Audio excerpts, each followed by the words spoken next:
Welcome to the Dark Ozarks. We are discussing the mysterious events that happen along the 37th parallel, which happens to run right through the Ozarks.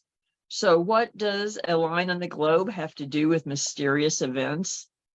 Maybe more than you would think. There are a number of unusual things that happen around the 37th parallel line, from Bigfoot, odd hauntings, to UFOs. It has a lot going on. We will get back to the 37th parallel, but first we want to invite you to like, follow, and subscribe to Dark Ozarks on Facebook, Instagram, and YouTube, as well as your favorite podcast platform. We also invite you to become a Dark Ozarks subscriber on Facebook. On the Dark Ozarks Facebook page, click subscribe, have your login information ready, and join Dark Ozarks behind the scenes for only $4.99 per month. Your $4.99 per month subscription allows you to come with us on paranormal investigations, deep dive research, and topics too controversial for public view. The next 100 subscribers will be entered in a drawing for a free Dark Ozarks t-shirt and an exclusive signed first-round copy of the book Dark Ozarks, The Spooklight. Subscribe today to be entered in the drawing. And now you can get Dark Ozarks t-shirts for sale at darkozarks.com and paranormalsciencelab.com. We encourage you to check out Always Buying Books in Joplin, Missouri, in person and online, on Facebook and at the website alwaysbuyingbooks.com for all your reading needs, including a large section on the paranormal, history, and more. Not to mention, the building is haunted. Tell Bob and Elise we sent you. We also want to thank Beard Engine Brewing Company in Alba, Missouri. Beard Engine Brewing is the only English-style brewery in Missouri and has been twice named Missouri's best brewery by the Missouri Brewers Association. Great beer and great food in a historical building with a noir past. And yes, their building is also haunted. Tell Nate and Tiff that we sent you. Oh, so how many people do you think are actually familiar with the 37th parallel, Lisa? Oh, some geography buffs, a few military buffs, a few history buffs, and just a random small percentage thrown in for fun. And MUFON. And MUFON. MUFON is definitely aware of it. To set the stage for tonight's episode, the 37th parallel is in some circles referred to as the UFO highway. Yes, a play off of the UFO highway, the highway that runs through Nevada, through Roswell. But there is some, at least apparent, superficial validity to the metaphor, I think. Obviously, when you look at this 37th parallel, if you look at the East Coast, it basically is the border between Virginia and North Carolina. Heading west, the border between Kentucky and Tennessee, almost the southern border of Missouri and Arkansas at this point, but earlier in history, it actually was the border between the two states, which got moved when Arkansas became a state. And then it basically is the dividing line between states all the way until you get over to Utah. Interestingly enough, I mean, with that location and the sense of, if you think of the parallel as a longitudinal or a latitude corridor, it actually comes very close to San Francisco and on the West Coast. Yes. It very close, nearly right over the top of Virginia Beach and the Virginia naval yards. Yes. So yes, you have major naval bases at either end of the continent, very close to the 37th parallel. And in the Midwest, in Missouri, and Illinois, you have major Air Force bases not too far from the 37th parallel. No, and bringing it really down to earth. bringing it down to the Ozarks at various points. It is very close to I-44, the I-44 corridor, Mm-hmm. and is also very close to Devil's Promenade and the Spook Yes, it is. Lane. Actually, very close. Yes, if you think of the parallel as essentially as a corridor that's running maybe a 50 to 100 miles wide, Mm-hmm. we're pretty much on the running. Very true. And then you have other things that get thrown in that space, like the Gurdon ghost light in Arkansas and things like that, plus a couple of major UFO sites that a lot of people are not as familiar with. Pop culture has made Roswell sort of the mecca, and they've done a good job of playing off of that for tourism. Right, for obvious reasons, and I think that for the most part that's very positive. But like so many things in the Wild West, they actually began or occurred earlier in Missouri before it happened out west, and or in Arkansas. And Roswell is, interestingly enough, no exception. There is some very fascinating documentation to strongly suggest that a Roswell-like incident occurred as pretty much on this parallel in 1941 in the Cape Girardeau area.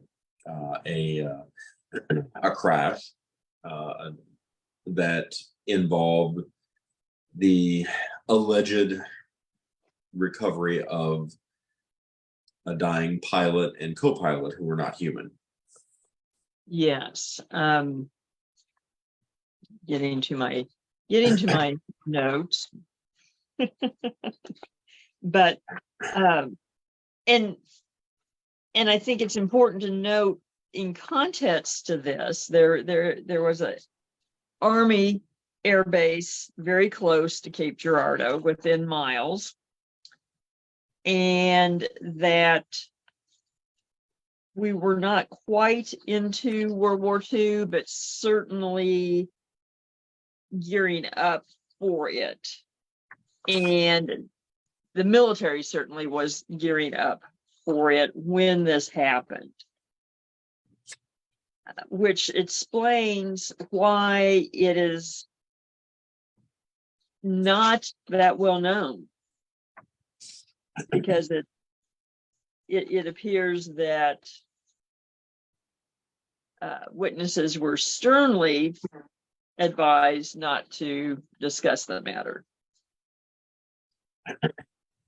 And the information is comparatively sketchy, but it keeps popping up, and I think that it's worthy, especially considering the date, because it is a Roswell event before Roswell ever occurred. Exactly. And specifically, it's late April of 1941. So the war in Europe is going full blast. We are already involved to the extent of Lend-Lease and providing lots of materials and support to the Allies in Europe. And then basically this happens, that there was a crash between Cape Girardeau and Chaffee, and the military base was over by Chaffee, if I recall correctly. And William Huffman, who was a minister, basically got called out of bed. It was nighttime, that there had been a crash, and they wanted him to give last rites, basically. And so the police picked him up from his house, drove him out there, and he's expecting some sort of plane, maybe military, maybe civilian.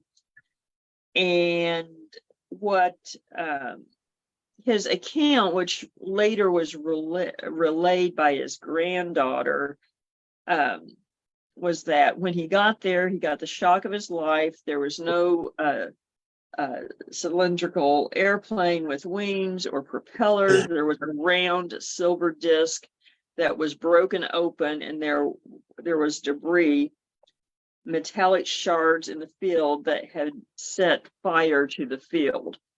And that one of them was apparently still alive, still breathing, as Reverend Huffman knelt over this creature, and that they were about 3.5 to 4 feet tall. So basically, and described with the large almond black eyes, long thin limbs, etc., and that this creature expired in front of the Reverend. And if this was genuinely his description prior to Roswell and prior to the 1950s hype, and then moving into pop culture, it really is sort of earth-shattering and landmark. And there was a photographer there with the newspaper who took photos, but as far as we know, they aren't still in existence. And it's not clear whether the military took them or what. But there are a lot of similarities to the Roswell account, even beyond what I already talked about, including what looked like hieroglyphic writing on the ship, parts of the ship, things like that. So it seems to me that apparently something probably happened. And interesting, we recently had a discussion with author Jason Offutt, who recounted interviewing former journalist, I believe, in the area, who spoke with several elderly residents who had knowledge of the event, who were convinced that something did happen. And that, to me, is very, very powerful. There's, I'll play the devil's advocate for a moment, not taking Jason's content into consideration just for a moment. And what is very easy to do based on the current information that is available online is to arrive at this conclusion that sometime after Roswell, somebody thought that this might make a good story. That's the devil's advocate position. If it isn't, and it is confirmable that this story, that the story itself existed prior to 1947, if the accounts existed prior to 1947, then it is extraordinary, because there was nothing in pop culture to incite a Roswell-like copycat allegation. Very true. I agree with you. And of course, there's no way to know for sure based on the information that is public at this point. But one thing that always strikes me with this story is that even once the accounts came out, no one tried to capitalize on it. No, the people talking about it, they weren't selling T-shirts, they weren't selling books, they weren't selling souvenirs. or, having a store or restaurant themed around it or anything like that, which you do get in Roswell. And not diminishing and not saying that's the reason they have those things, but it was not a situation where someone was saying, I'm going to tell the story, and by the way, it benefits me. Correct. And so that does make you wonder. It does. The information. And it did come out pre-internet. I think that's important to say too. It's always a little suspicious, or at least you have to take a grain of salt when these accounts just pop up on the internet to begin with for something that happened a long time ago. But the accounts themselves started coming out, I believe in the 70s, if I recall correctly. And it's the particular note for me it is Jason Offutt's interviews that he because yes, Jason does write fiction, but he is first and foremost a journalist, and he was doing journalistic research at the time that he recorded that. Again, once you start taking these elements into account, and of course, as we do research and just sharing these aspects of the facets of research, if you see a too good to be true story that is out there, and you see it repeated multiple times with slight variations of verbiage online, being told by people who are clearly familiar with simply copy and paste, the likelihood that story is true is low. True. However, if you are doing first-person interviews with nursing home residents who were in the Cape Girardeau area in the 1940s, and they are relaying aspects of this event, that drastically changes the color and tone of the Cape Girardeau UFO incident. I agree, and as you said, this was not research for not one of Jason's novels. It was research as a journalist and for his nonfiction books. And for those of you wondering, we will be having an episode up with our discussion with Jason, so you can catch that before too long.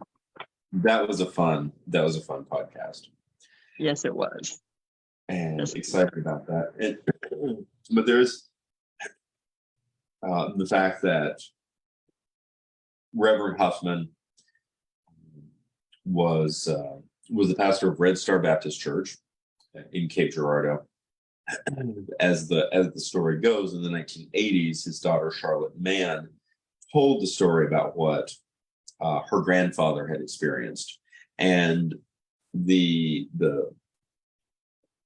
lead in on this. Of course, Reverend Huffman would have been a comparatively young man at the time of the crash, and the implication is that he was sworn to secrecy by the military after this had taken place, but on his deathbed, he relayed the information to his granddaughter.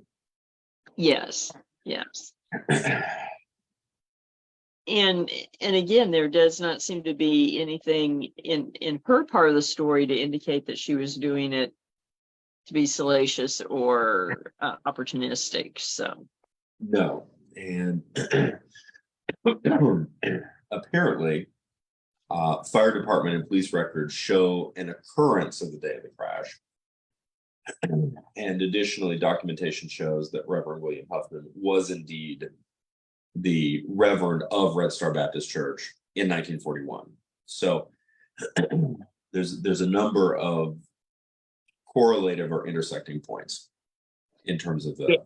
the data. Yes, yes. So I think it's fair to say that definitely something happened, and certainly, at least at this point, there's no clear reason to doubt his description of what he observed.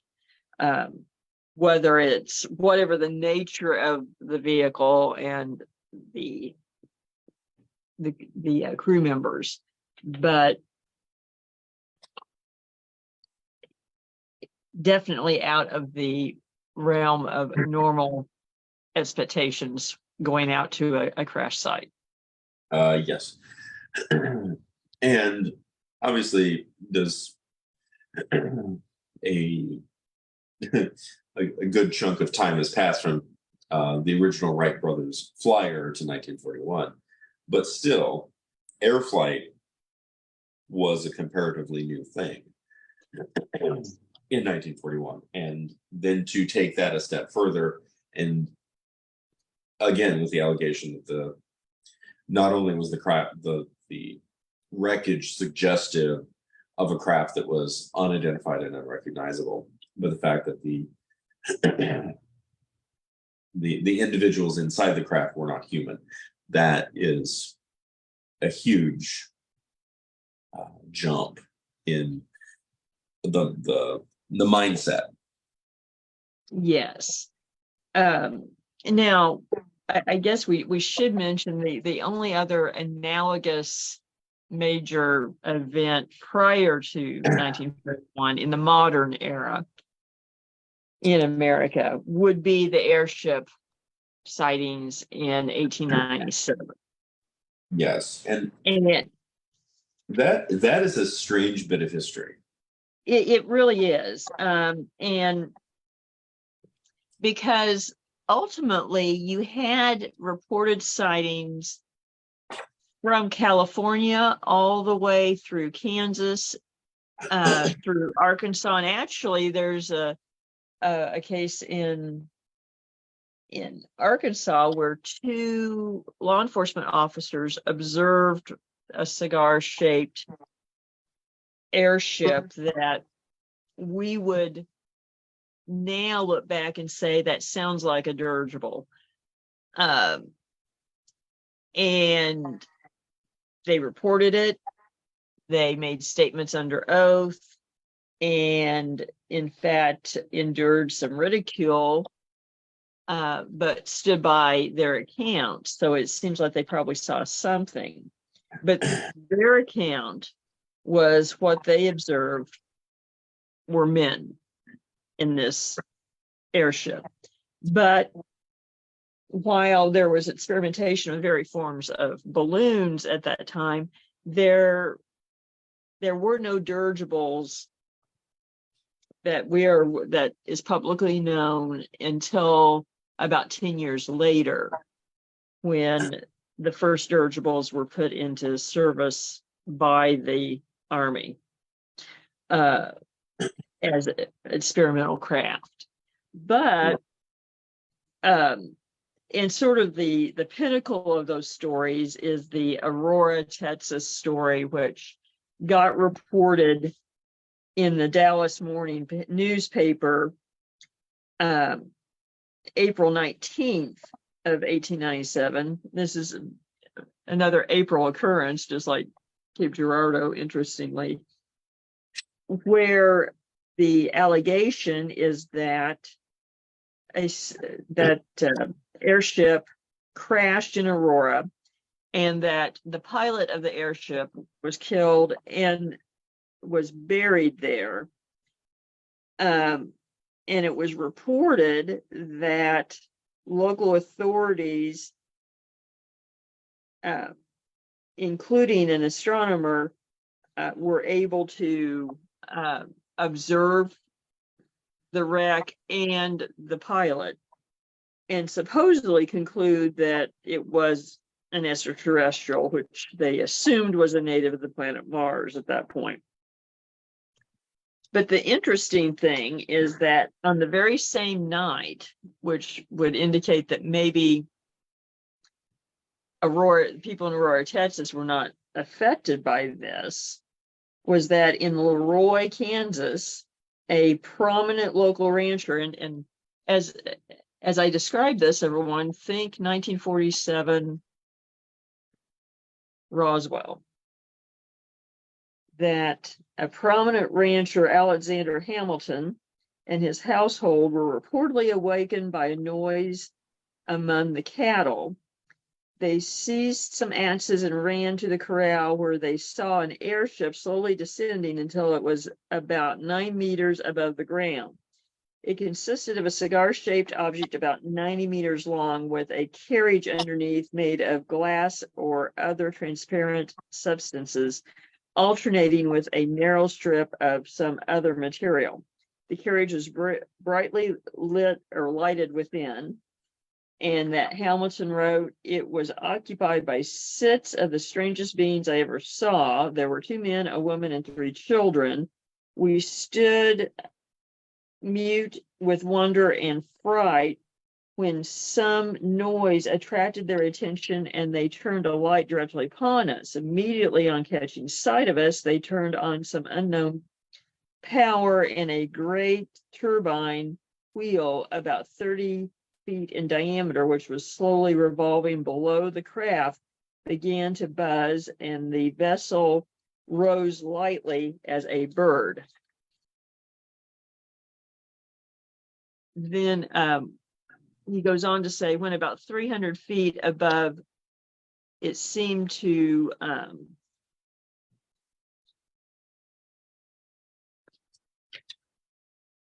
the copy is there. Oh, it seemed to pause, and directly over a 2-year-old heifer, which was howling and jumping, apparently caught in the fence. They go to her. We found a cable about a half-inch thick around her neck and going up to the ship.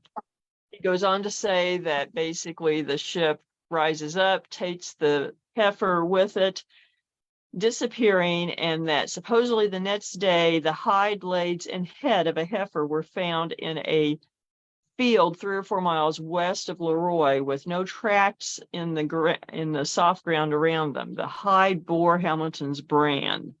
The whole account was backed up by an affidavit signed by 10 prominent citizens as to his honesty. However, it goes on to say that later on that F.F. Hudson, who had been the editor of the Yates City Farmers Advocate at the time of this incident, wrote that basically he and some citizens of the area concocted the story and were part of what they called a liars club. Interesting. There's, generally speaking, there's several different, I would say maybe 4 different ways of parsing the story apart. One of them is that perhaps there was a balloon of some sort, so on and so forth, from a newspaper. It got blown out of proportion, and then the newspaper accounts got reprinted and created essentially the mindset to prime people for this type of story. And then perhaps in some cases the population thought it would be fun to make something up, or in other cases the precipitous nature of the idea led to what would essentially be classified as delusion. That is one way of running with this. Another option, it is of particular historical note that we don't have any record of dirigibles functioning at this time. They come along a little bit later. And for individuals who might not know what a dirigible is or care, it's not a balloon, and it's not a hot air balloon, and it's not a blimp. a dirigible has a structure, a superstructure that a very lightweight, comparatively speaking, superstructure that holds the gas bags that are then are filled with either helium or hydrogen. So it is a structured airship. And in the early 1920s, 1910s, 1920s, dirigibles became incredibly popular and well known, primarily with the Graf Zeppelin, and then later with the infamous Hindenburg, which was destroyed at Lakehurst, New Jersey, because they filled it full of hydrogen instead of helium, because the United States had shut off Nazi Germany's supply of helium, and so they were relying upon hydrogen. But the U.S. Navy did utilize dirigible technology, primarily with the airship Akron and the airship Macon. But in both cases, those airships were lost in storms. It is of interesting note, just in terms of airship history, the Zeppelin transited thousands of miles without incident, and was renowned for its safety. We lost our dirigibles rather handily in storms, and then of course the Hindenburg blew up. Although there's still speculation that was sabotage. That's true. And in different theories as to almost a combination of factors that led to the disaster, but pretty much ended dirigibles as the means of travel when that happened in 1937. But it did. Oh, go ahead. I was going to say it definitely did in terms of civilian traffic and travel. Although this was 1937, the technology developed during the war certainly facilitated the creation of large airliners, of big planes that could safely transit large numbers of people. In 1937, you could not transit a large number of people by air. The largest thing that we had was basically a Ford Trimotor or a DC-2 at the time. So we were talking, 30 people or so at a time. It was a big plane. And then not very long after the war, we start transitioning to really large aircraft that you can put 100 people or 200 people. And then certainly by the late 50s, 1960s, and the development of the 747, we'll get 400 people. And that made it cost effective. But I'm still fascinated by the fact that the Graf Zeppelin made so many trips, covered so many thousand miles without incident. We lost the Macron and the Akron so quickly, comparatively speaking, in storms. But the other suggestion is you don't fly dirigibles into storms. Yeah, true. Very true. Very true. And I do think that if Hudson's account coming out later saying, yeah, we made it all up, is accurate, and I'm not sure why he would say that otherwise. It is definitely possible that they got the idea from some of the accounts coming further west, because they did start in California, and then of course they were repeated in newspapers going across the country, and he was the editor of a newspaper, so I'm sure he got that information. And where most of those accounts were just seeing something, certainly this account was more embellished and with a lot more detail. And what strikes me though is that it has the makings of so many UFO encounter stories, accounts over time. It does. And so the another possible option with the airship question is that, unbeknownst to the historic record, someone did develop dirigible technology and did sail it or fly it across the United States with stops along the way, creating these stories, some of which may be embellished, some of which may not be. And I think that is really fascinating. Based on the descriptions, some of these descriptions really do paint the picture of later dirigible technology. And it is after the Columbia Exposition, the 1893 Columbia Exposition. We really are in this interesting space between technological developments, and it's not out of reason that an unknown industrial designer actually did make an airship and fly it across the United States without bothering to tell anyone particularly. And that makes a lot more sense in the 1890s than it would later on, because a lot of innovation was done privately, was not even done by larger corporations or universities. Often these innovations were someone working in their garage or their barn coming up with something. And some of the accounts do support that, including the one out of Arkansas with the two law enforcement officers who said that it was crewed by men wearing beards, and that they were told that they were on their way to demonstrate the machine in Memphis. And there is a newspaper account from the time of a professor supposedly being at Memphis with an airship that was not a hot air balloon.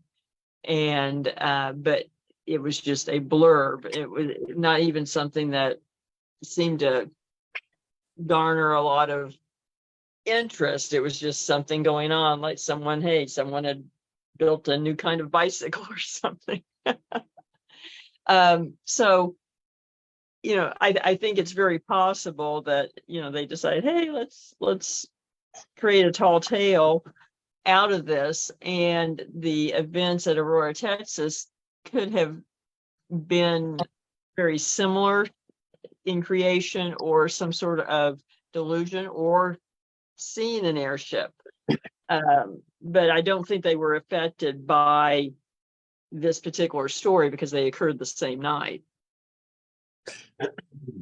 Correct. But it is interesting because we're basically dealing all with essentially April of 1897. Yes. It does make it interesting. Running off of speculation, the possibility, let's speculate for a moment that this Ozarkian airship, which is also a Texan airship, was a private design, was flown across the United States to Memphis for a demonstration. The demonstration occurred. We're not seeing a lot of cross-referencing in the sense of there's bits and pieces of articles showing up in various newspapers, but it's not the web of information to which we're accustomed today. Very much so. Let's say that they decide that they're going to fly on to Washington or something without an advanced press release, and somewhere between here and there in an isolated mountain region they run into a thunderstorm and crash and are killed. Very, very possible. Or just high winds and it's disabled. And another thing that people, if they look at this story, they may not realize there were a lot of people experimenting with lighter than air machines and and powered flight at this time. The Wright brothers did not take off Kitty Hawk in a vacuum. No, they did not. And so that may also be why there wasn't a lot of splash in newspapers and everything about this demonstration, particularly if it was not overly successful.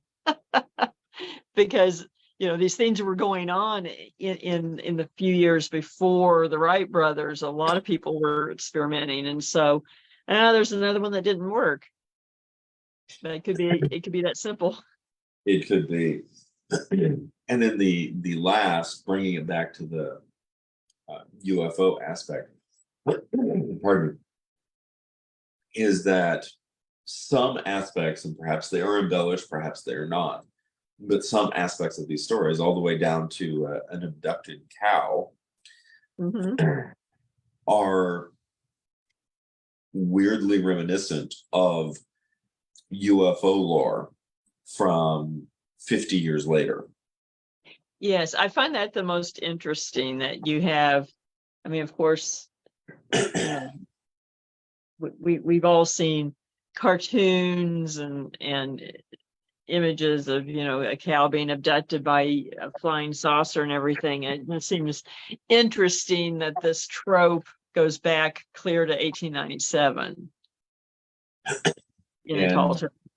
And the again, I'm playing sort of reverse devil's advocate here, but the possibility that the airship stories might actually have been inspired by real UFO encounters, or extraterrestrial or non-terrestrial UFO encounters, but for a lack of a way to contextualize the experience, and certainly without the vocabulary of UFO or alien or cattle mutilation or abduction that we are all accustomed to today, that they are resorting to language that would be more in line with the 1890s, just in an attempt to describe it. And in some cases, the possibility that the individuals in question, yes, they initially had an experience. They initially signed an affidavit saying that they had had an experience. But as time goes on and they begin to essentially come to grips with the fact that what they experienced was non-human or was impossible to really understand, it was actually easier just to say, you know what, we made the whole thing up, never mind. And that's true too. There's I think it's kind of interesting to kind of turn this around and look at it almost from a folklore perspective too. And it really starts there with those themes, that whether it's true or not, we have recurring elements. And UFO encounters, whether it's seeing a light in the sky, whether it's seeing beings, or even abductions, have over time, since they started in the 20th century, on one hand, seem to be kind of grounded in a sense of there is a natural or scientific explanation for this, whether or not it's the planet Venus or whether we are being visited by an advanced civilization. On the other hand, some of the accounts, and over time, have grown to include what really would be more metaphysical aspects or supernatural aspects or even paranormal aspects traditionally, which is interesting because you on one hand, you would think you could ground it in, quote, science. And we see it even today that accounts whether it be from abduction accounts that are very fear-based, almost urban legend in nature, as far as the feel of being terrorized and experimented on, very similar to axe murder urban legends and things like that, to almost a fantasy or mythological aspect, very similar to myths over time, being kidnapped and taken away, secreted away, and maybe or maybe not returned or for a long time, that have parallels in mythology going back to Greek mythology even. And those aspects are really, really fascinating. It brings a textural richness to what otherwise to me is a very thin narrative, Mm-hmm. in the sense that this overarching idea, and this does relate to the 37th parallel and the Missouri Ozarks, because of course we're talking about the alien crash in 1941, but then following the parallel back to Roswell and letting that the zeitgeist of that experience in 1947 expand, even in a pre-internet age, expand rather rapidly into what we just now know as UFO lore or alien lore, is there is the unspoken implication that none of this happened before 1947. Very true. And even the 1897 accounts are evidence that at least on some level these things happened. But even aspects of it that have become such tropes, such as the cow being mutilated or abducted by the flying saucer, or I mean, all you have to do is say, being probed, and the pop culture reference is alien abduction. That these are actually themes that humanity has been discussing in lore for thousands of years in one form or another. And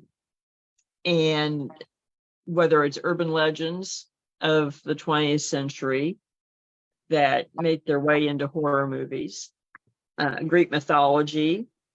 I mean, Zeus is an example. He was kidnapping all the women he wanted, Yeah. and carrying them off.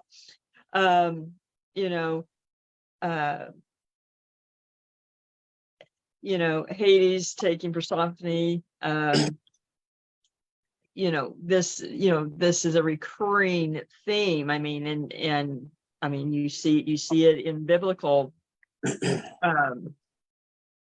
scenes as well. Even in Genesis, the sons of God came and to the daughters of man, bore children to them. If you go later in religious lore, particularly in the Middle Ages, you start seeing a lot of interference with humanity by demons, and throughout time, supernatural creatures in lore such as succubuses and incubuses, etc. In the 20th and 21st century, this is kind of come about. Aliens have kind of stepped into that role, and it's almost we're in what we consider a technological and scientifically based time period, and it's harder for rational minds to say whatever experience happens is because it's a succubus or a demon or Zeus. So could it be an alien? And I think to some degree, as our society has become quote unquote increasingly secularized, attempts to contextualize. I think there's two things going on. One is an attempt to contextualize a phenomena that we simply are having a very difficult time understanding for the individuals who've experienced it. The idea that they have experienced something, and the past experience of being a mortal human being on Earth in a mortal realm doesn't do a lot to prepare the person for what it is they experienced. And that experience may be obviously is deeply unsettling in a variety of ways, and deeply anxiety inducing in a variety of ways after the experience is over. But I think human beings almost intuitively demand a metaphysical aspect to their reality. Oh, I agree. And that's why, and that's why we tell, I think that is one of the main reasons that we tell stories, is we need that aspect. And those are not the only those paranormal or supernatural aspects of lore, not the only instances that come into play here. I mean, these kind of tales with aliens, if you go back 1,000 years, they fit in very well with Germanic and Celtic lore, with fairies and other creatures kidnapping people and secreting them away and having bizarre experiences. And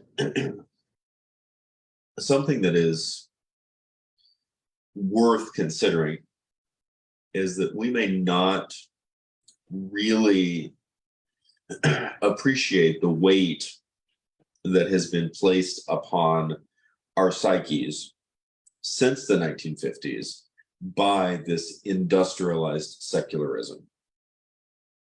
That's true. I mean, it's not something that you is overly consciously thought about, or that you step outside of to examine.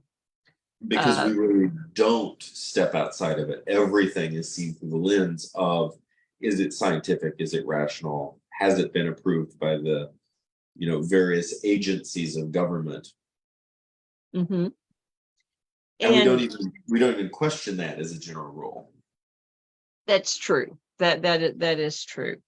And it's kind of interesting because a lot of you had a lot of more prominent, say, abduction stories and close encounter stories,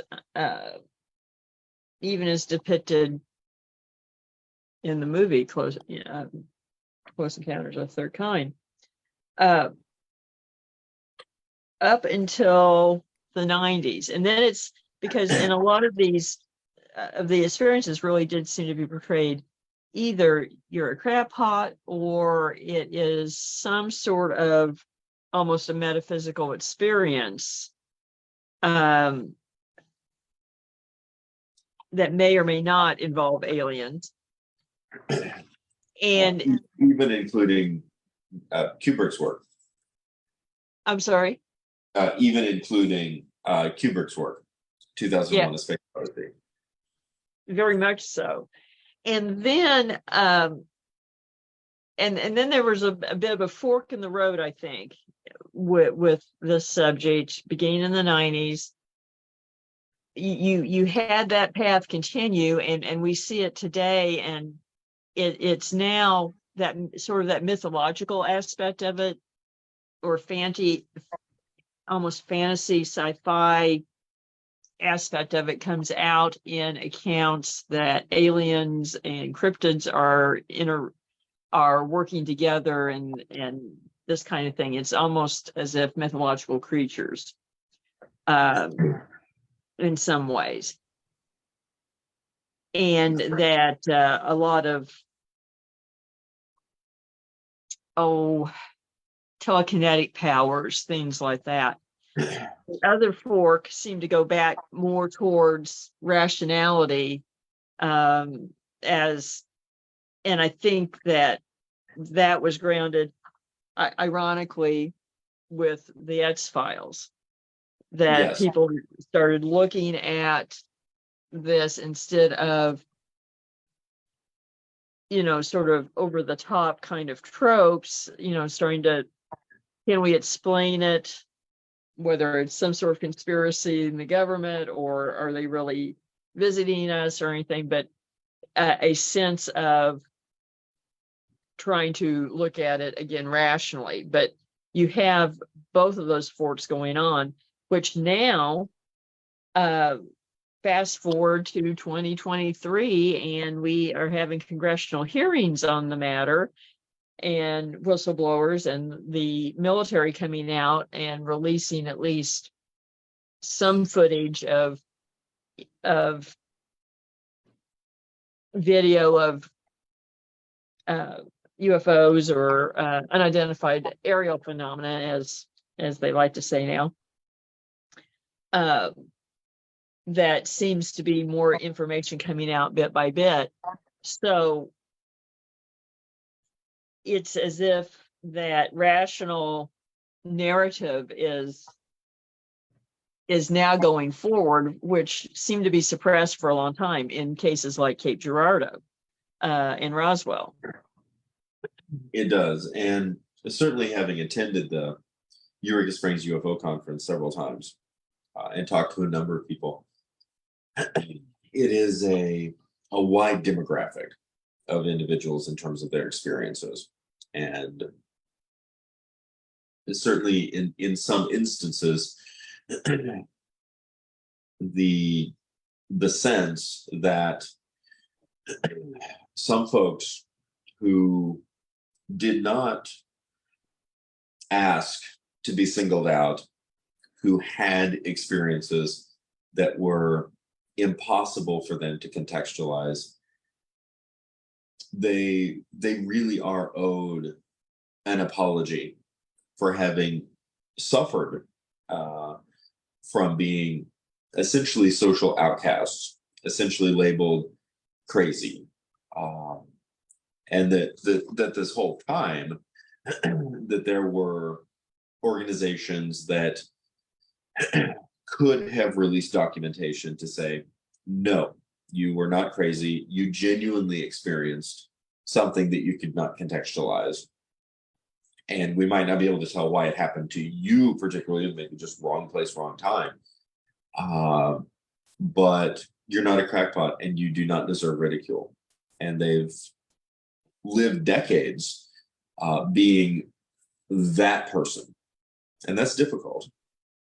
It really is. And so when you start looking at it as this coming full circle around, it does really make you wonder about the 1941 episode. It does. And certainly when you take folkloric aspects into consideration, and you take mythological aspects into consideration, and you take some historical evidence or historical anecdotal reports, like the aerial phenomena that occurred over Nuremberg back in the 1500s or 1600s, that there's the implication that these things actually may have been going on for a very, very long time. Well, some of the very early texts out of the subcontinent, Indian subcontinent, include tales of battles in the sky with basically what's being described as machines. So Correct. if that's the case, it literally could be going back 3,000 or 4,000 years at least. Pardon. And the the ideas on this, I think, are just 1561 over Nuremberg. And interestingly enough, there was a similar report from 1566 over Basel. So that, and love Carl Jung, but just in the brief review of the Nuremberg references, he intimates, certainly from the excerpts that I read, that it is some sort of archetypal zeitgeist, and they were associating aspects of religion and peasantry and things to explain this. I'm going, again, like I say, love Carl Jung, but I'm actually much more comfortable with the reality that a large body of citizens within a city were not having some sort of collective delusion because they had, Freudian issues with their mother. But instead, we're simply looking at the sky going, what in the hell is that? And then writing it down. Exactly. And not that mass hysteria cannot happen, but usually even when it does it, there is some precipitating causal factor that has a basis in fact. And I think that also that brings an important aspect into this. There are people, and like I said, it is a very wide range of demographics. There are people who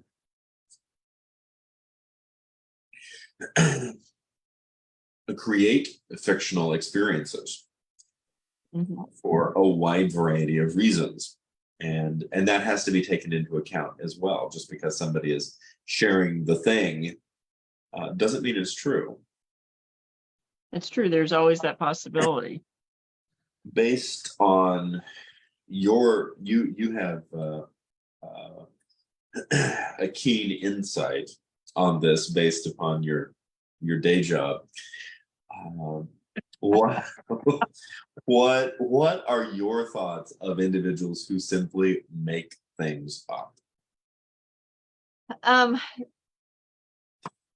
They fall into different categories. Some people, it is a function of an organic or psychological condition that either pathologically makes them inclined to fabricate things, or which affects their perception, so that their perception of an event is different than what most people's perception of it is.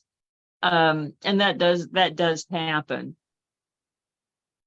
Usually, though, something like that, you're not typically going to have an entire, residents of a major city having shared experiences citywide like that. I wouldn't think.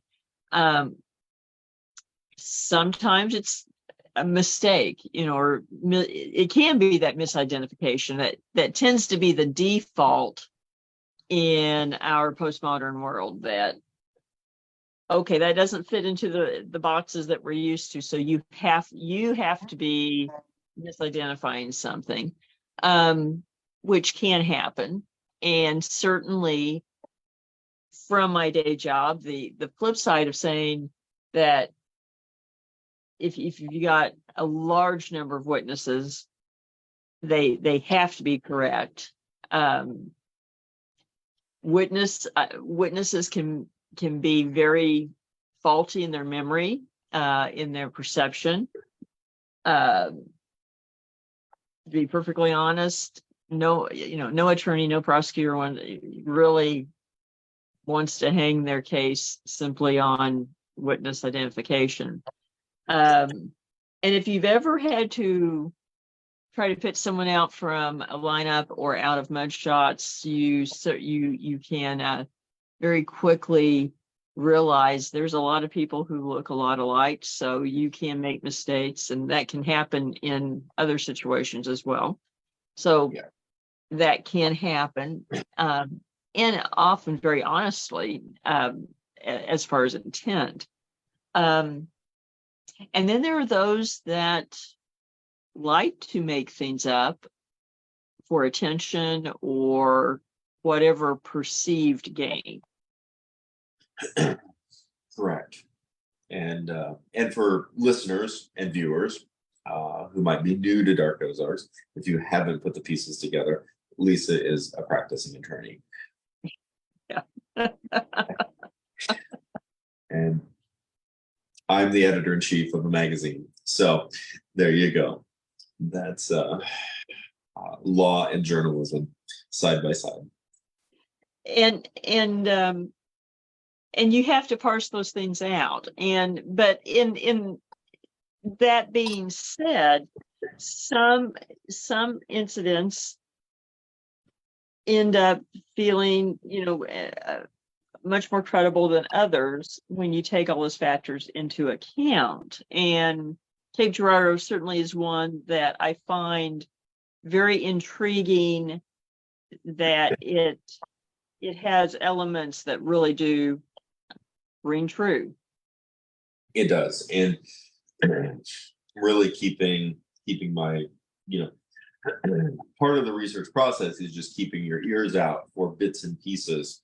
It was one of the reasons I was so excited when Jason brought it up, because I didn't even know to ask him. Of course, when the podcast comes out, y'all can see that. But yeah, it really is fascinating. Another piece that jumped out to me, and it was in tonight's notes, in referencing Chuck Zukowski, who yes, studies is the self-proclaimed UFO Ghostbuster, but he, in one of the articles for review for tonight's episode, mentions that he believes he has found the location of the Cape Girardeau crash, but that it is now a rock quarry, which is, again, not surprising. But for me, it's really interesting to potentially nail that down, because you could pretty easily locate that on Google. exactly. And I really don't have an opinion one way or the other on that one, personally, as far as Now there's so a UFO associated topic, which is cattle mutilations, and there are a lot of cattle mutilation stories that have arisen from the Ozarks area. I actually collected one story from Greenfield from the 1980s, and in an Ozarks Mountaineer from about 1979, there is an excerpt that was pulled from a newspaper, I believe in Baxter County, of a cattle mutilation story that was published in the Ozarks Mountaineer. Some of the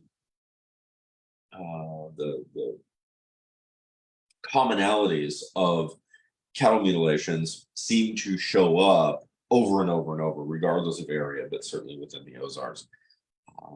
The sense that the cattle in question appear to have had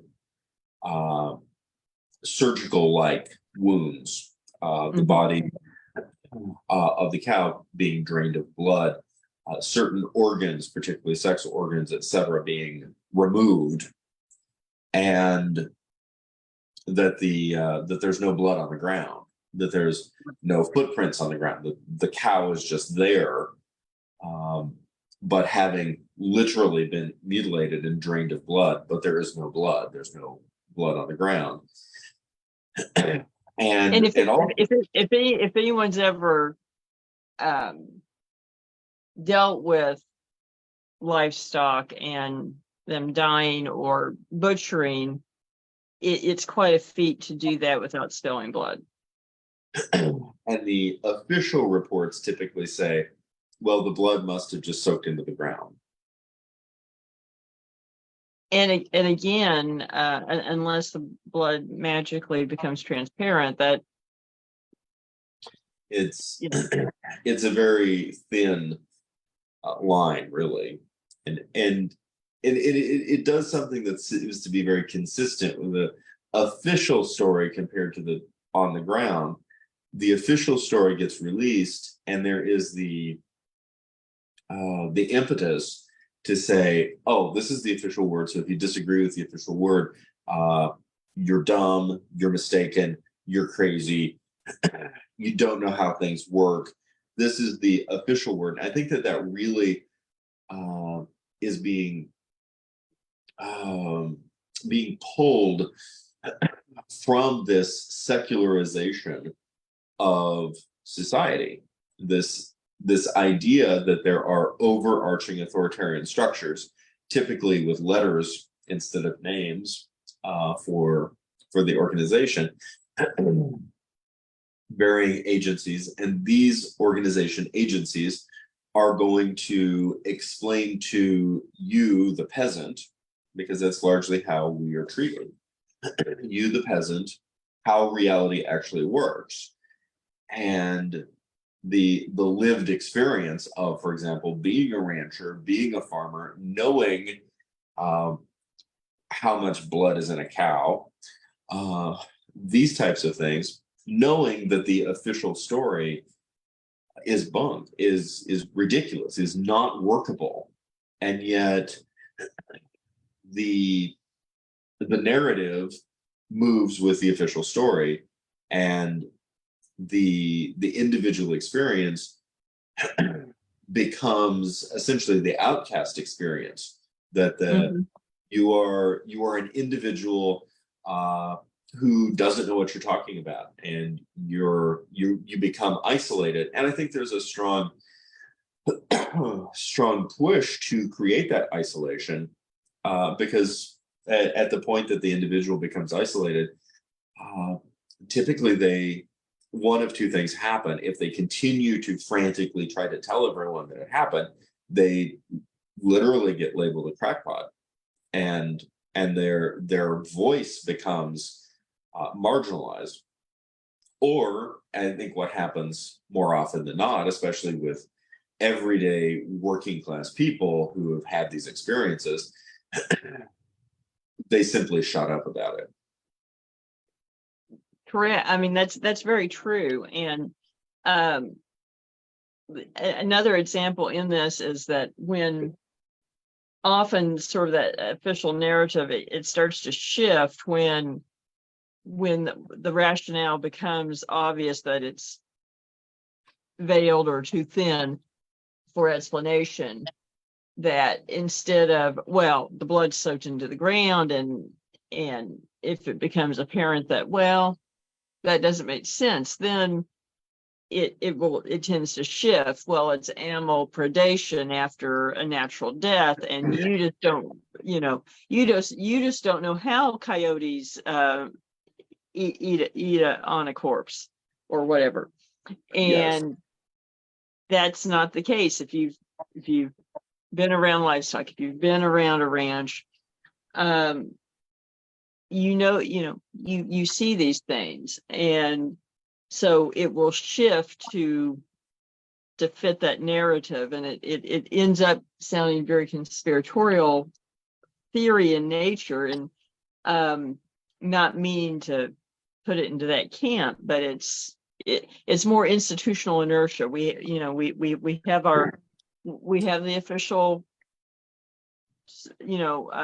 theory, and once you have an official theory, it tends to replicate itself.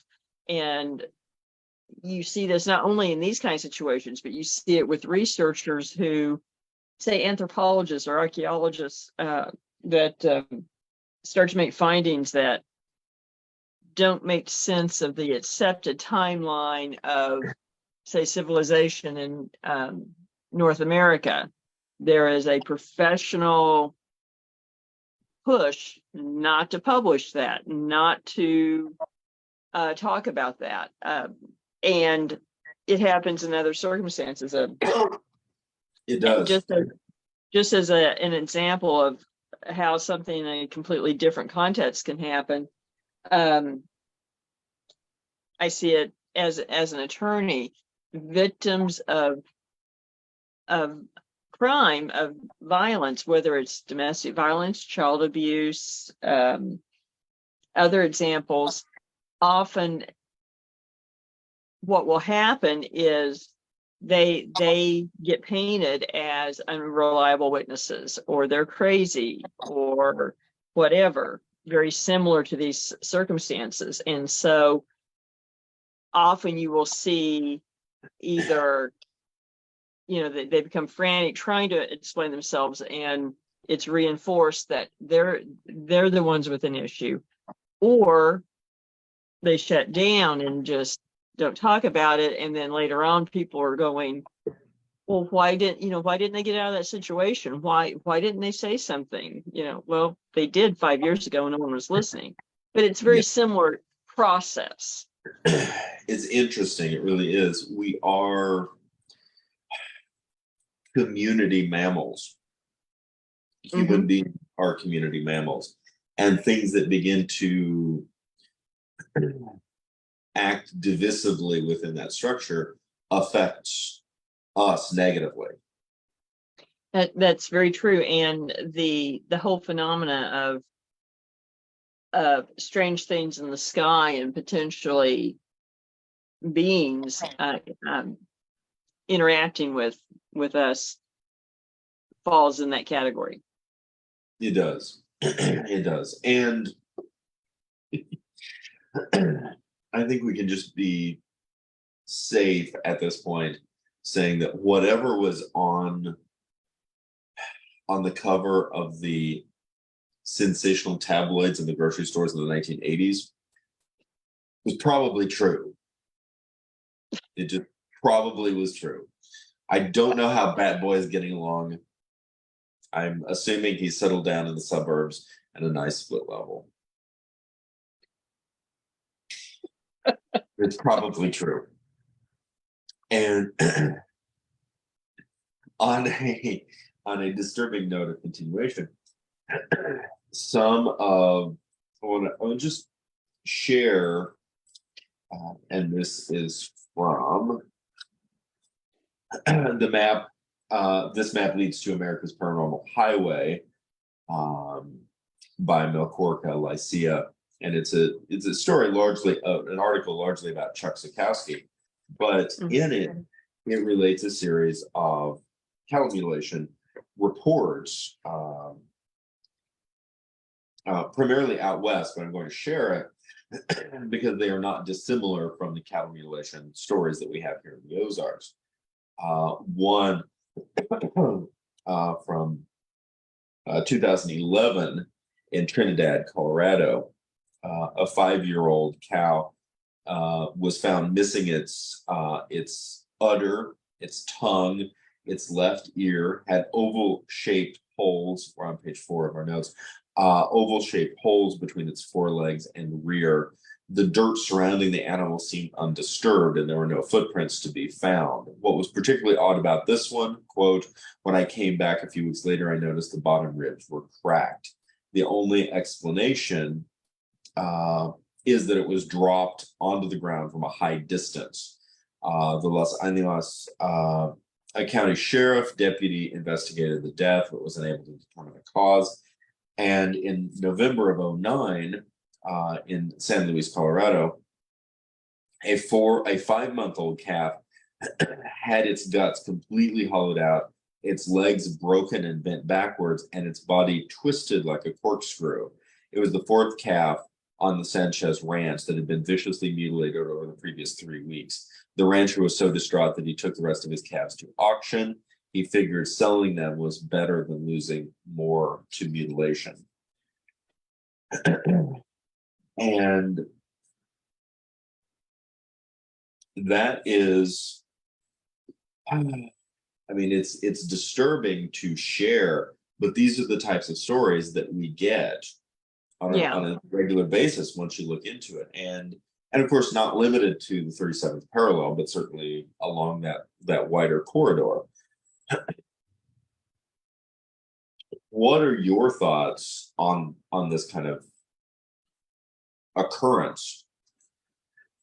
I mean, to be perfectly honest, you know, I really don't know, because there may be some that do have a more mundane explanation, but some of them, I know the one in Greenfield, the one in the Mountaineer magazine, and certainly these do not seem to be something that would be a natural occurrence. It's not a typical predator situation. Obviously, that last one would take something with a tremendous amount of strength to twist a calf's body, like a corkscrew. It's not something that you would see from a bear. It's not something that you would see from a big cat. I mean, unless you bring Bigfoot into it, I don't know of anything that theoretically has that kind of strength and body functionality to be able to do something like that. And some people may not be familiar with cattle, but you and I both are. Right. Yeah. I grew up on a cow ranch. This is not something that, you're going to, that you're going to see. And I certainly can see why the rancher was distraught. I mean, this is bizarre. And you have a lot of affection for your cattle, and want to take care of them. And so it would be very disturbing. And I really don't have an explanation that makes any sense. I think some of these really are situations of there's something that happens that we can't explain. So you either have a very large predator out there doing this that can do that to a calf and somehow be able to drain blood, etc., and not leave any evidence that it was there, which I find very hard to believe. Something being dropped from the air. That seems more plausible for the scene they find in a lot of these situations. But what does it? I don't know, because certainly there's no birds or anything that we know of, flying creatures that would be able to do that. So either something's being dropped by helicopter or some craft, which presumably would disturb the dirt and things around it. So I don't know. Yeah. And I think when you transition over into the UFO explanation of the UFO theory, something again that we really struggle with conceptualizing is that if it is the case, and we are dealing with non-human intelligence, then non-human intelligence is by de facto non-human intelligence. Right. Why are they interested in cattle? We don't know, but it's non-human. It may and I think this is the most disturbing aspect that really screws with our heads. We may very well be dealing with a sentience that we can't reason with or understand. That's true. And certainly maybe a sentience that is been around far longer than we have. And so just what's relevant to us may not be relevant to it. Yes, and vice versa. Exactly. There may be something of extraordinary significance with cows, much like was suggested with dolphins in another work of Yes. American fiction. But thanks for all the fish. But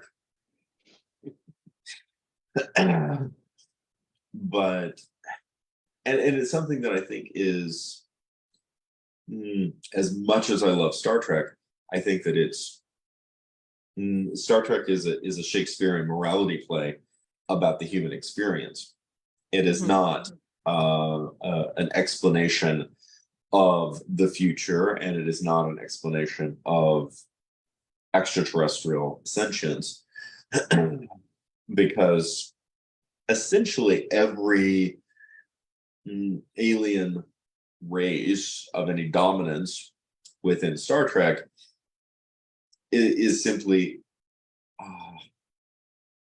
various facets of human behavior dialed up to 100. Right. I mean, very true, and on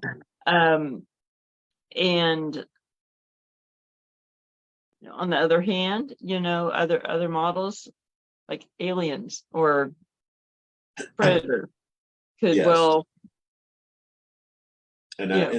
I think Alien in particular, the concept that you're dealing with a xenomorph, and this is not something you're going to reason with. I think that's it tends to be much more effective, and also, for the record, drastically more chilling, which is it is, and just as plausible as a logical, rational being that they can be reasoned with. Yes, Vulcans versus Romulans versus Klingons,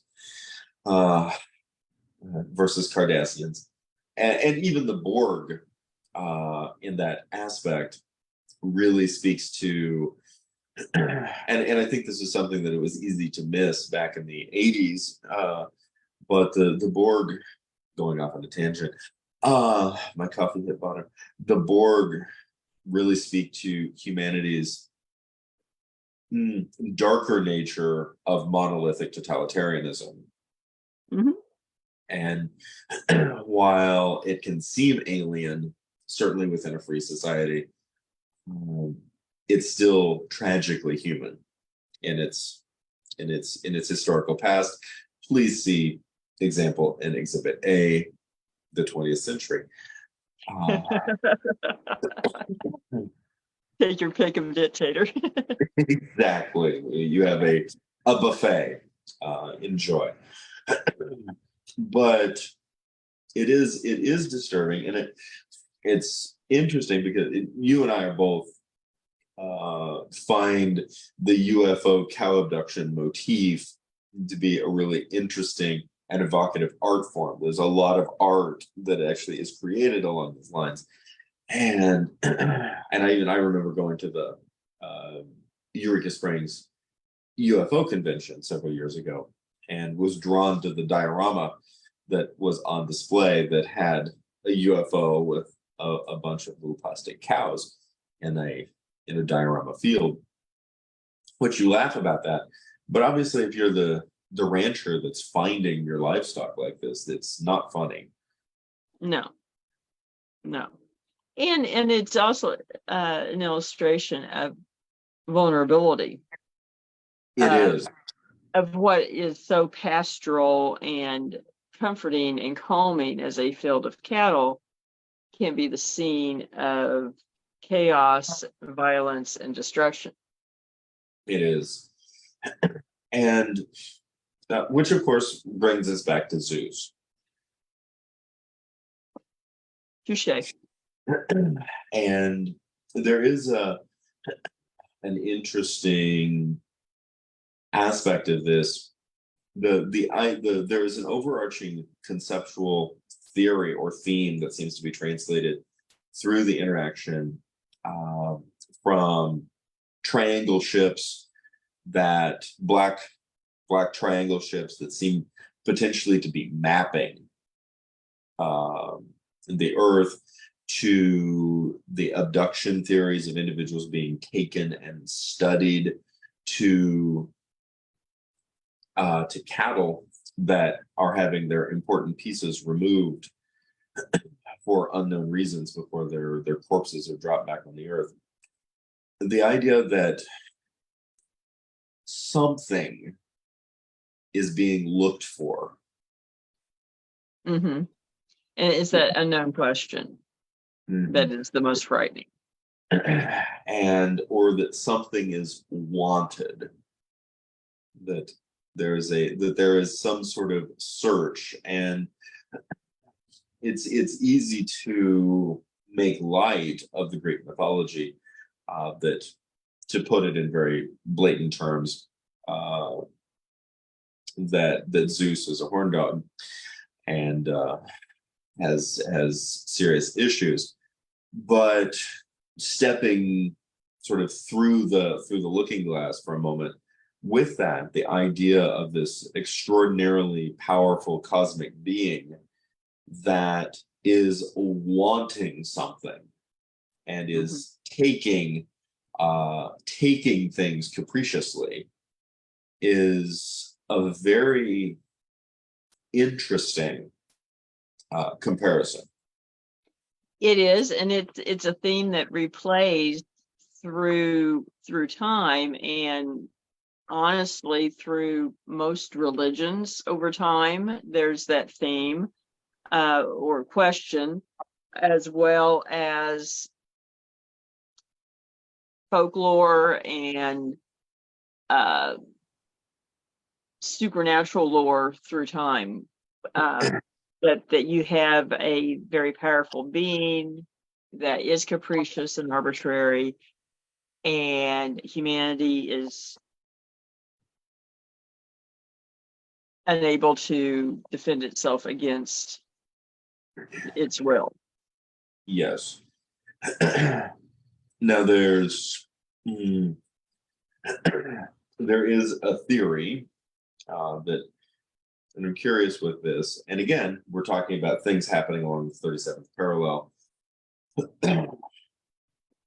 The theory is that our use of atomic weapons beginning in 1945 and the subsequent testing of atomic weapons, primarily in the United States and also Soviet Russia, led to aliens suddenly taking notice of the Earth and coming to investigate and or intervene or warn or study or probe in some larger and more immediate ways. And that is, I think that's an interesting zeitgeist that we have. But things like the Cape Girardeau crash, things like the 1561 Nuremberg sky incident suggest that there's a possibility that the nuclear tests and use of atomic weapons are unrelated. Unrelated, or just just a coincidence. That our level of technology to destroy our world is not the proximate cause of the interaction. And that's really coming back to this larger idea that whatever it is that we're dealing with appears to be cosmologically non-human. Consequently, one of the mistakes to make is that we're attempting to apply a human narrative or a human reasoning, and interestingly enough, to make it all about us. We figured out atomic weapons. We are afraid of the atomic weapons that we figured out. We continue to, certainly in the late 1940s, set off the atomic weapons over and over again because radioactive ash is fun. And we are doing all of this stuff. So consequently, whatever happens somehow we initiated it. Right. Yeah, And there's a very real possibility we had nothing to do with it, which is actually more frightening. it is, because it allows the possibility that of our own insignificance in the scheme of things, and illustrates that there are forces at work that we have no bearing upon, either in a tangible sense, a metaphysical sense, or anything else. I think the real nightmare that's being implied here is that the the the galactic truth might actually be Rocky Horror Picture Show and not Star Trek the Motion Picture.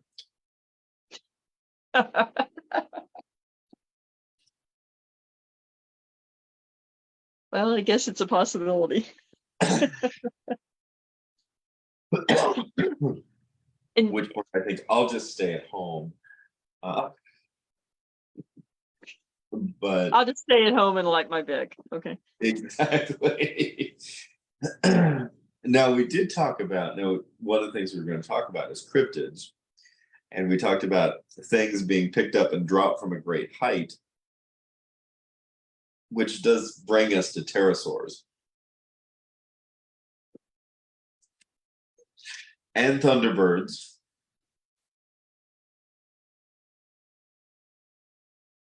I'll let you go there. Well, I deserve that. I really did, especially since I don't have any notes on it in front of me. But I am, first of all, there is a wonderful and extremely well done, comparatively speaking, photoshopped image of a group of turn of the century colonialist hunters with a dead pterosaur. And I'm really disappointed that that photo is faked. I really am. I would very much like that photo to be real. It's not. And as someone has used Photoshop for now the majority of his adult life, that makes me sad, and I can't tell the difference. However, certainly along, I'm going to just keep referencing the 37th parallel, but there's some interesting aspects.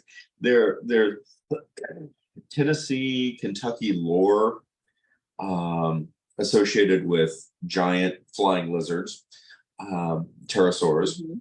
Mm-hmm. And some of it stretches out a little bit further east. And this overarching idea, and what is fascinating, certainly from the first person sightings, the first person anecdotal reports, in some cases that these people are simply saying, this is what I saw. I looked up and I saw a giant flying dinosaur. And you go, that doesn't make any sense. You can't have an animal that large flying around where everyone can see it and not get documentation. Right. And by the same token, there have been a rash of, say, the last 6 or 7 years, of sightings of flying humanoids. Yes. Which seems in some way to me that some of these flying humanoid stories kind of come out of the Mothman Yes. story at Point Pleasant, West Virginia. Right. And that there is a cluster of them in Chicago, but also in Kansas City, and actually supposedly a couple of reports in southern Missouri along the parallels. So I can't explain it. On one hand, makes me think, are they experimenting with flying jetpacks again? Because we know they did in the 60s and they weren't too successful. Maybe the military or some corporation is testing something black ops along that way. But on the other hand, if they were doing that, I'm kind of surprised they were doing it in a metropolitan area. So True. Of course, I'm still holding out that The Rocketeer was actually a documentary and not a film. And I love that movie, and it is it is a shame that it was not better received. If you haven't seen The Rocketeer, Josh it is says a good movie. go see The Rocketeer. It is phenomenal. But the large winged beasts lore is really, really fascinating. And of course, the established narrative is the same as with dragons. The established narrative is that primitive people who didn't know what they were looking at found or excavated remains of fossilized remains of dinosaurs, or perhaps the you know a rhinoceros skull, or so on and so forth. And the result was they made up stories to go along with it, and that's what started the lore. There is, interestingly to me, I think enough body of lore to suggest at various times that people were genuinely seeing something in the sky that was big and was flying, obviously. And following the 37th parallel out of the Great Plains, you look at the First Nation peoples of the Great Plains and the recurrence of the Thunderbird. Mhm. And of course, then again, our mid 20th century, pardon me, our mid 20th century push of secularization keeps saying the same things.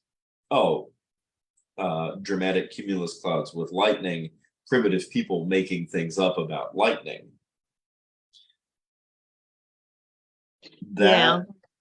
That theme, in retrospect, when you look at the complexity, the deep complexity and the deep and ancient knowledge of the peoples who came before colonialism, it really is very condescending to arrive at these conclusions and to somehow place our thin modern secularization that is, in the larger scheme of human beings on Earth, is a few seconds old, and say, oh, this trumps everything else. There's our textbook that was printed 15 years ago somehow explains everything and erases tens of thousands of years of cosmological lore from peoples across the globe. That is arrogant. I agree. I do agree, and I think sometimes it comes from a sense of fear of being a fear of the other type of experience, the other type of viewing things, and just the sense of if I don't experience it, it doesn't exist, which tends to happen in a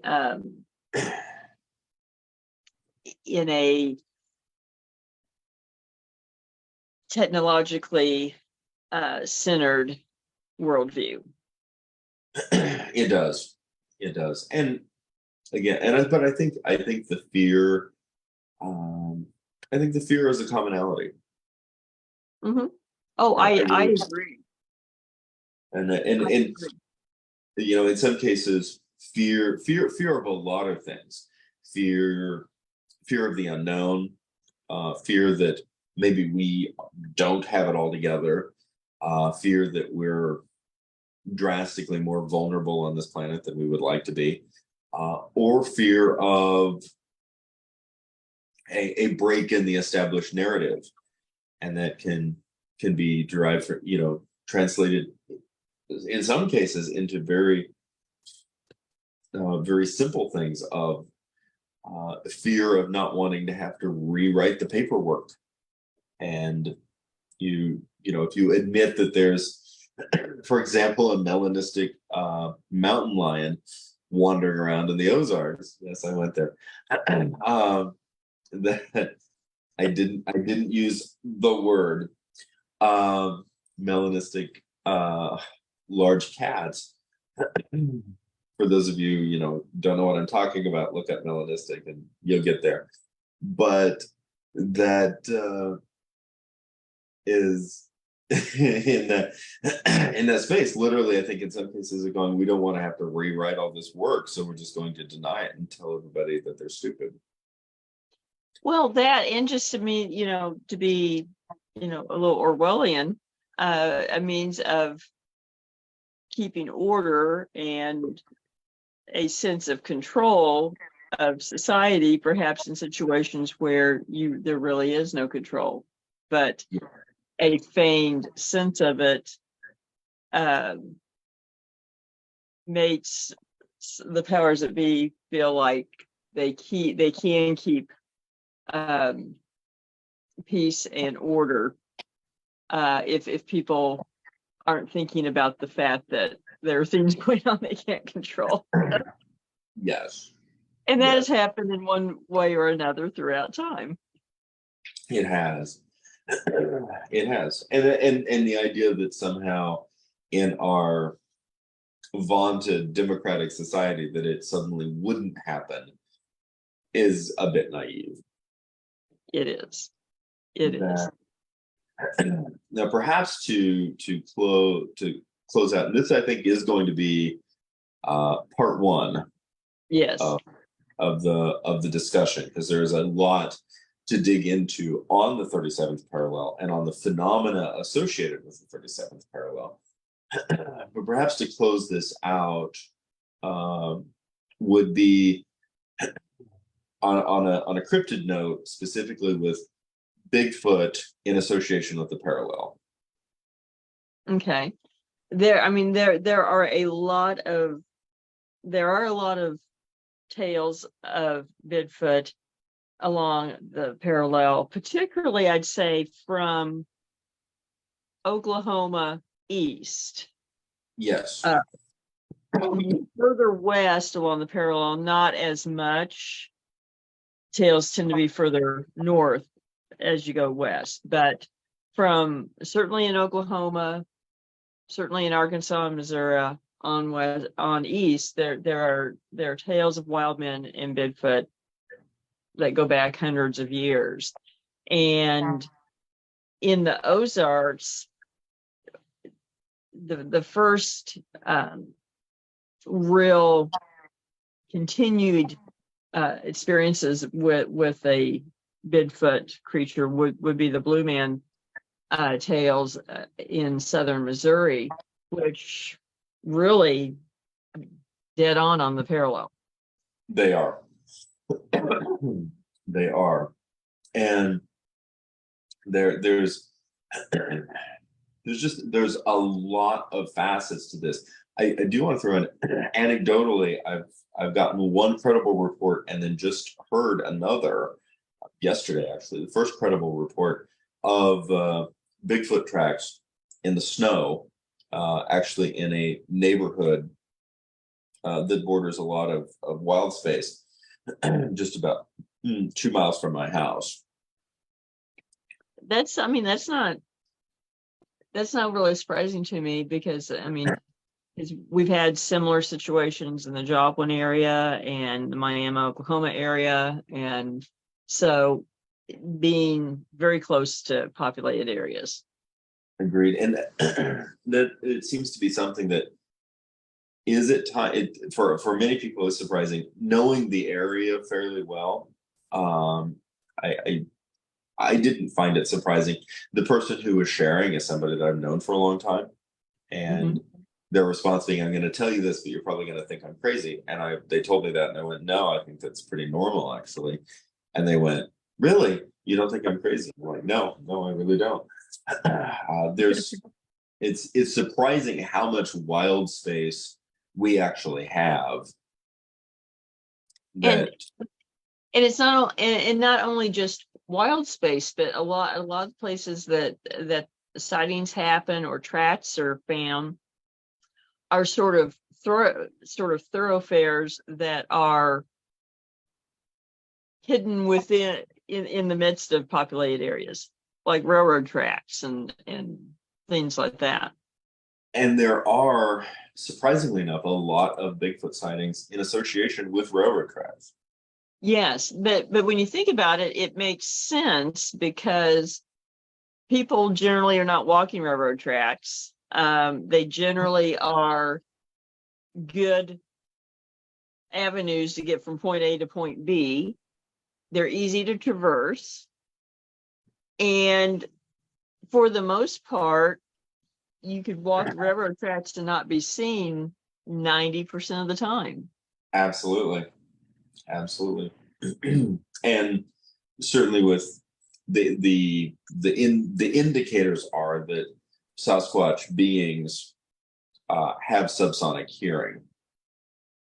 Yeah, there's theories as to that, so that that they certainly may be more aware of other people or creatures being around them sooner than we would be aware, so that they could then get out of sight. Yes. And also that there's no way that they could be surprised by a train. Very true. Very true. Well, Unlike human. I mean, generally you shouldn't be. You should hear the engine even if you don't hear a siren or the horn. So, But the number of human beings that have been hit by trains is enough to suggest that let's put it this way. If alcohol does play a factor in that a lot of times. If a freight train can sneak up on you and kill you without you realizing it, is it any wonder that we haven't seen a lot of cryptids? That's true. Again, granted, you may be very intoxicated from one substance or another for that to happen, but maybe Bigfoot hangs out at college parties too and not be seen. So. And of course, where my mind went to was a very dark chapter in Thomas the Tank Engine's story.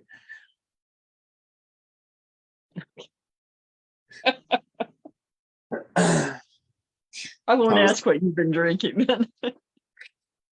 Coffee. I was thinking of Thomas the Tank Engine, serial killer. But along with that, there is, and yes, I'm going to go there. And I still, on some level, I think that there is a validity to this, but not in the superficial level in which it is presented, which is some sort of implied connection between cryptids and UFOs.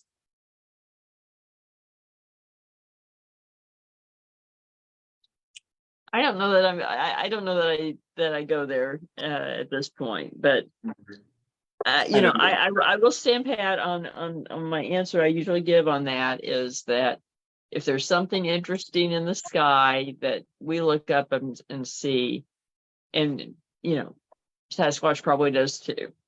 Yeah. But I'm not. But I'm not. I think it's more of a causal effect rather than some sort of symbiotic relationship. Yes.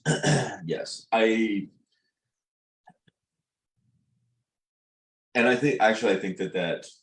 think that is an appropriate summation, because of course, the first thing is that simply the existence of two things together does not imply a relationship. And the conclusion, and for people who are not familiar with this theory, is that there is a symbiotic relationship between UFOs and Bigfoot. The idea is, and the conjecture, of course, is are the Bigfoots aliens? Did the Bigfoots come from the flying saucers? Are the flying saucers here to communicate with the Bigfoot? And I think perhaps in what might actually be very derogatory toward the Bigfoot species, or implied alleged species, is that the Bigfoot is somehow the aliens' pets. Yeah. That's, the aliens have Bigfoot on a leash, and something that we really have to take a step away from this. I'm going to deconstruct, and I do appreciate the difference between causal relationship and symbiotic relationship, because the theory is that it is a symbiotic relationship of some sort, or a hierarchical symbiotic relationship. Yeah. And there is, I'm going off on a tangent on this, is that there is what I would classify as post-colonial arrogance at work in a very subconscious level, which is big furry ape is subhuman and is primitive, and so must be the pet of the giant brained, hairless, flying saucer pilots with big eyes. Oh, I think that is the the unconscious assumption, or at least antecedent assumption. So, and I don't ascribe to that either. So I don't, and it's, again, as part of the human experience, is that we are often trapped within our own biases, and there is a subconscious infusion of idea of the zeitgeist with this concept, and you can see it beginning in the 1950s, that and multiple science fiction, including Star Trek, but not limited to Star Trek, dealt with this idea that as human beings advanced, we simply would become feeble, emasculated giant brains. yeah. And that it is leaning extraordinarily into post-colonialist fiction, and the idea that our rational secularism is our religion, and is that we lean into that, our brains just expand larger and larger until they're ready to burst. And so when we have grown up within this, and even perhaps inadvertently associate these ideas with progress or progressivism, or modern thought, or contemporary thought, and think of that as the path forward, it is, first of all, as a theoretical concept or a hypothetical concept, but second of all, I would classify it as a theological concept that is disassociated from reality. No, I think that's a fair statement. And that disassociation, I think, is also, in terms of a causal link to the willingness to overlook and dismiss the cosmological wealth of understanding that existed prior to European colonization. And so the idea that you have basically Renaissance on Renaissance to, the beginning of the Renaissance, which for the record, I am a huge, huge proponent of the Renaissance, to the modern era and the rocket age, and that's the span, and that the extraordinary depth of traditional peoples really just doesn't even get noticed. You go to challenge anybody, for example, to go to, either the Museum of Science and Industry or the Museum of Natural History in Chicago, and I've been to both, and look for, the hall of the ancient wealth of cosmology of the Etruscans, the Celts, the Polynesians, the Australian indigenous peoples, of the pre-Incan Andean peoples, of the Mayans, of the Aztecs, of the Cahokia civilization, the Mound Builder civilization. No, we have saber-toothed tigers, prehistoric man, cavemen, and then hot air balloons and railroads. Railroads factor heavily. And without realizing, I went to the Museum of Science and Industry multiple times during the 1980s. My two biggest takeaways from the Museum of Science and Industry in Chicago: one, getting to tour the U-505 Nazi U-boat that was captured by the task force led by the USS Guadalcanal. So cool. Actually getting to go inside a German U-boat. So awesome. That would be cool. Also, they have a recreated Main Street USA with a soda shop. And the ice cream, at least in the 1980s, came with those little long rectangle wafer cookies. Uh-huh. And that was wonderful. Those were actually recreated. I would later ask my mom to buy us packages of wafer cookies so we could recreate Main Street USA inside the Museum of Science and Industry. Anyway, that and rice-a-roni were kind of what I live for. But it was, again, and increasingly when you study American history, American history of the 20th century, it keeps coming back as a resonant theme of the Columbian Exposition of 1893 and the St. Louis World's Fair of 1904, that these two events, certainly beginning and largely pushed heavily by Chicago, that these events created an almost fictitious narrative, essentially a new mythology for the United States, and consequently for the modernizing West. And this narrative heavily influenced the textbooks of now multiple generations of Americans, and with no reference point to which to compare, it simply becomes our understood reality.